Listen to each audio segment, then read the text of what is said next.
फरमाते हैं कि पानी मछली की जिंदगी और जान है। पानी की लहरें जितना ज्यादा उछाल मारती हैं, मछली उतना ही ज्यादा सुख महसूस करती है। उसके शरीर को शांति मिलती है और उसके मन में उल्लास पैदा होता है। जब पल भर देखो मालिक की नहर से कितना सुंदर उदाहरण लिखा है, बहुत ध्यान से सुनो। अब तो बाढ़ आती नहीं है, पहले बाढ़ आती थी और यहाँ जहाँ गंगा है या नदियां हैं वहां बाढ़ भी आती हैं। अपने आप अब नहीं आती, पहले अपने आप ही आती थी, क्षेत्र में भी आती थी। तो जब पानी आता है तो पानी की उस धार में मछलियां आती हैं। जब मछली जिस तरफ से पानी आता है मछली उधर को ही भागती है। देखा होगा कि मछली अगर पानी इधर से आ रहा है यानी पश्चिम से पानी आ रहा है तो जो मछली है वो पश्चिम को ही चलती है, क्योंकि उसके तन पर उस पानी की धार लगती है तो उसको आनंद महसूस होता है। इसी प्रकार संत कहते हैं कि संत और भगत हमेशा विपरीत रास्ते में उनको आनंद आता है। जिधर को यानी उनको सुख मिलता, आनंद आता है। ये दुनिया तो एक धार बह रही है, लेकिन ये उल्टे रास्ते पर सब यानी संत भगत चलते हैं तब इनको अंदर खुशी आती है। याद रखो, आप तो सोचते हो हम तो इधर क्यों जाएंगे, बेवकूफ बना रहे हो, हम तो इधर को जाएंगे, उल्टे रास्ते को क्यों जाएंगे। जिधर को पानी बह रहा है हम तो इधर ही जाएंगे, क्योंकि इधर को आराम से पानी के साथ चले जाएंगे, उल्टे को बहे। यही मन का धोखा है। हाँ जी। और उसके मन में उल्लास पैदा होता है। जब पल भर पानी से बाहर निकली तो तड़प कर मर जाती है। एक क्षण भर के लिए भी उसके लिए जीना कठिन हो जाता है। इसी तरह एक प्रेमी की जिंदगी और जान संतों और उनकी साथ संगत की सोबत, उनकी सेवा और भजन सिमरन है। जब इस काम में कोई रुकावट पड़ती है तो मछली की तरह बेचैन रहता है और तड़पता है। प्रेमी शत्रु की याद और उसके संतों की जुदाई एक मिनट भी सहन नहीं कर पाता और व्याकुल हो जाता है। व्याकुल हो जाता है। साथ संगत अगर नहीं मिलती है तो मछली की तरह व्याकुल हो जाता है।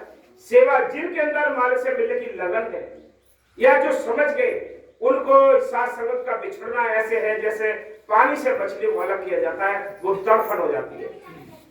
बाकी किसी को फर्क नहीं है। आज भी देख लो गांव में कितने प्रेमी है, घर बैठे हैं, लेकिन पता है किसी को ये 2 घंटे का टाइम अगर उनके लेखे में लग जाता लेकिन काम नहीं करने देता, कहां से लागो किस्मत। हाँ जी।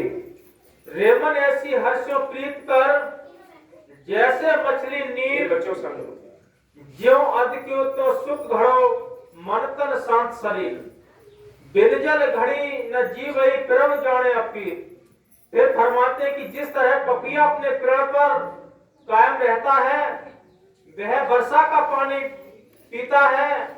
दरिया, नहरें, कुएं, तालाब चाहे पानी से भरे पड़े हों, वह प्यासा ही मर जाएगा, परंतु उनका पानी नहीं पिएगा।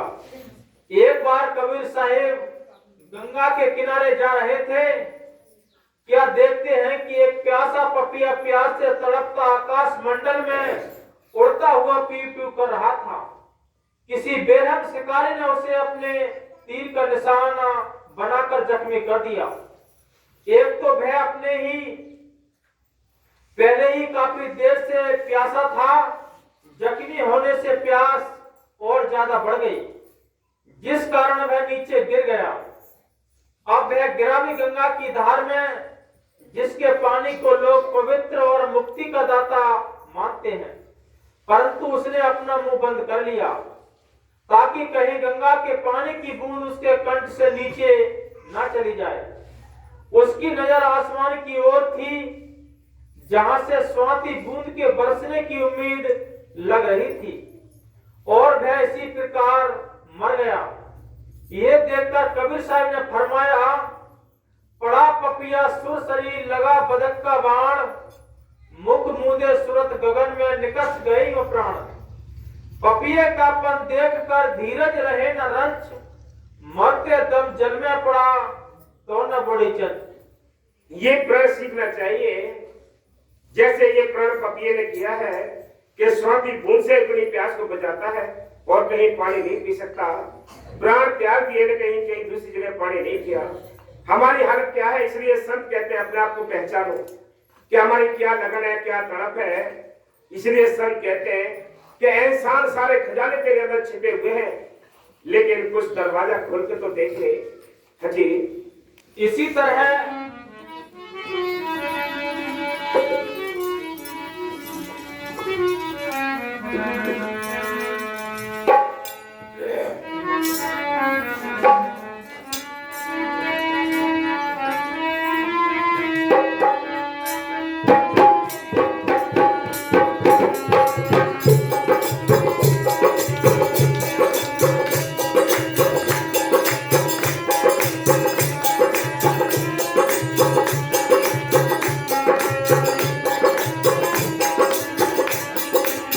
चंदन सतगुरु तेरे आसरा, तू काटी खाली कर दी है, हो दी है, कटी मेरी रात।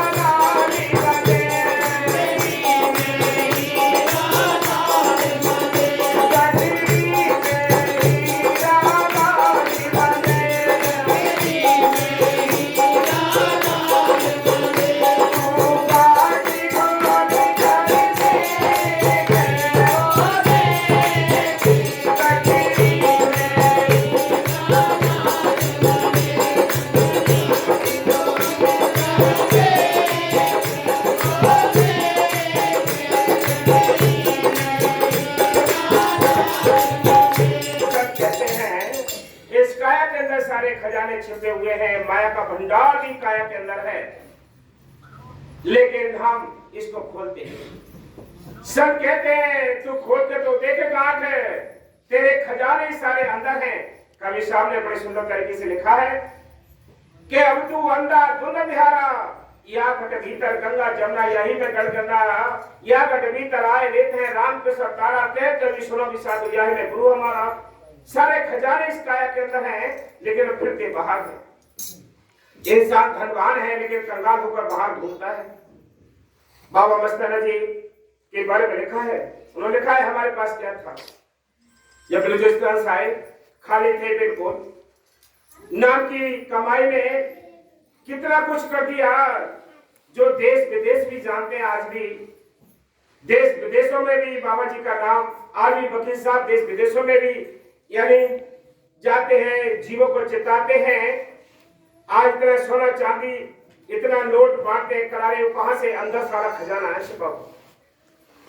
जब वो ताला खुलेगा खजाना बांटना शुरू करता है। एक बात देखिए आपने, आपके कर्मों को हल्का करने के लिए संत बैग रख देते हैं वहां खोल के, यानी दान पात्र समझ लो, उसमें 10 रुपए, 5 रुपए, 100 रुपए, 1000 रुपए डालती है जनता, संगत डालती है। कितने आ जाते होंगे एक बार में? संगत कितने दे देते होगी? 10,000, 20,000 रुपए। लेकिन जब वो एकदम से बांटते हैं तो 100 के नोटों की गड्डियां बांटते हैं, तो कितने बांट देते हैं? लाखों बांट देते हैं। लिया क्या? आपसे लिया क्या? इसलिए संत कहते हैं वो गहरी खजाना था छिपा हुआ है, उसको जब निकालते हैं संत तो मुक्ता भी नहीं। बाबा वकील साहब जी कहते हैं अगर हम इसको कितने ही बांट लें खत्म होने वाला नहीं है ये। लेकिन कोई संत उजागर कर देते हैं, कोई छिपा कर रख लेते हैं। बाबा मस्तानी ने खुला लुटाया था बिल्कुल, मेरे साहब जी ने छिपा कर लुटाया। आज वकील साहब जी ने भी थोड़ा लुटा दिया है, खोल दिया थोड़ा सा। लेकिन संत कहते हैं तुम्हारे अंदर सबके अंदर ये खजाने सब छिपे रखे हैं। देख लो बाबा, जिसको चाहे वो निकालो, खोलो ताला ये। हाँ जी, तू काटी काली धरती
भटकता है, दर दर पौड़ी पर फिरता है।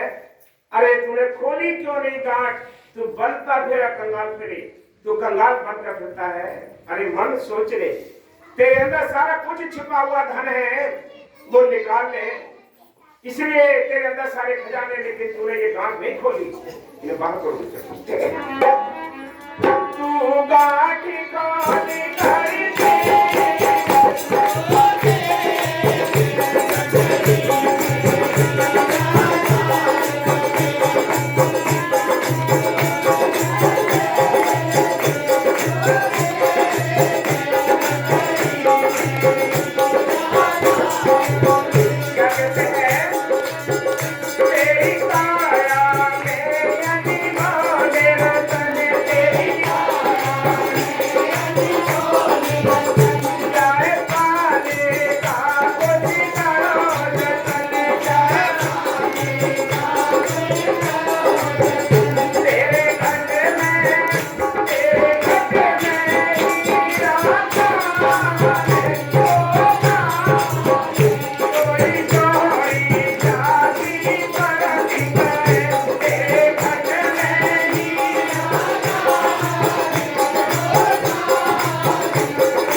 सिमरन कर, लेकिन ये मन नहीं मानता।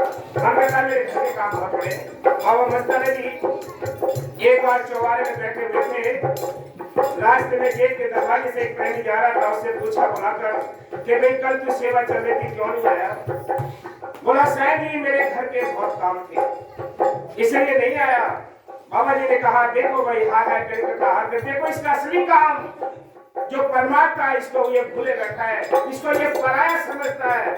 जो इसके पराये काम है उसको ये अपना समझता है। ये कैसा मन होता है। इसलिए संत कहते हैं तूने अंदर के खजानों को निकालने के लिए जतन नहीं किया, मालिक को पाने का जतन नहीं किया। अगर तू जतन कर लेता तो तेरे छिपे हुए जो राज है वो सब खुल जाते। इसलिए क्या किसी जोड़ी के पास जा तू और वो तुझे ये चना बिगाड़ते रहता, तो ये खाने है माया की। हम क्या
जो छोटे लोग सतलोक से आए हो, ऐसे संतों की तलाश करके नाम लेकर नाम का अभ्यास कर ले।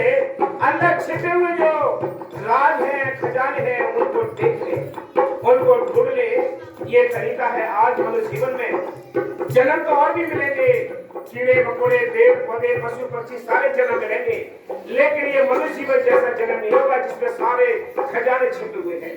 तन तो बहुत है लेकिन मनुष्य तन जैसा तन नहीं मिलेगा। इसलिए संत कहते हैं कि कोई जौहरी के पास जाएगा तो तू देख ले, इसलिए ऐसे संत चाहिए जो चौथे लोक से आए हों, सतरों सचखंड से आए हों, वो हमें इस काल के देश से निकालकर हमारी आवागमन की हथकड़ी तोड़ के अपने देश ले जाएं। इसको आवागमन छूटना कहते हैं, इसको मुक्ति कहते हैं, जिसको मोक्ष कहते हैं। ये रास्ता मोक्ष का है, बाकी सब कैदी पड़े हैं। हाँ जी,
जब बुराई नहीं छिपती है तो अच्छाई नहीं छिपेगी।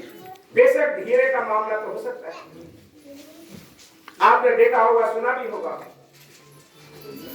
एक मामूली सा कोई बाहर इंसान भक्ति का कार्य करता है, दुनियादारी का भी। अगर कहीं मंदिर में जल चढ़ाने जाता है, हाथ में जल लेकर जाएगा, लोटा लेकर जाएगा, तो रास्ते में कहते हैं गावा भगत जी क्या हाल है। जब थोड़ी सी अगर ये भक्ति दुनियादारी की आई तो लोग तुम्हें भक्ति यानी भगत जी या भगतनी कहनी शुरू कर देंगे। अगर तुमने सच्चे शब्दों का बख्शा हुआ नाम जप लिया, अगर जप लिया तो वो छिप भी नहीं सकता। पहले तो हमने जपा ही नहीं है। अगर जपा है और ठीक आस्था प्रेम और लगन के साथ, तो याद रखो बड़े अवार्ड मिलते हैं, बड़ा सम्मान मिलता है, दरगाह में मान मिलेगा, मालिक वहां कुर्सी देगा उसको। लेकिन मालिक की मेहर से अगर कमाई जिसने कर ली उसके लिए, कमाई नहीं की तो याद रखो फिर धक्के खाने पड़ेंगे, फिर आना पड़ेगा, फिर नाम जपना पड़ेगा। इसलिए नाम जपो। जब यानी तुम्हारे पास राम नाम की दौलत होगी तो रौनक अपने आप आ जाएगी। जब रौनक आएगी तो किसी से कहने की जरूरत नहीं है कि हमने इतनी ऊंची कोठी बनवाई है, अपने आप बता देंगे लोग बहुत अच्छी कोठी बनी है। जब रौनक होगी तो शोहरत होगी। इसी प्रकार संत कहते हैं फिर तो मालिक की मेहर से दरगाह में मान मिलेगा। क्यों सोच करते हो, चिंता ना करो, वो आप ही मालिक काम करता है सब। हाजी बिनी दौलत ना होगी रौनक बिनी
और नाम रूपी चाबी भी मिली।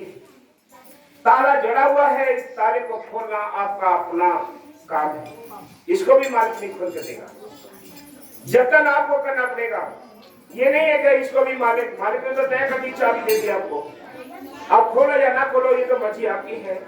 इसलिए सब कहते ये समय है, इस समय की कदर करो। हीरा जन्मला है और इसमें सेवा सिमरन करते रहो मन की लय से। कहीं ऐसा ना होगा काल के घेरे में आ जाए, हम सेवा सिमरन छोड़ के दुनिया के काल के काम करें। आगे मन की लय से 1 और 2 तारीख का प्रोग्राम बड़े आश्रम जगवाल वाली में भंडारा है।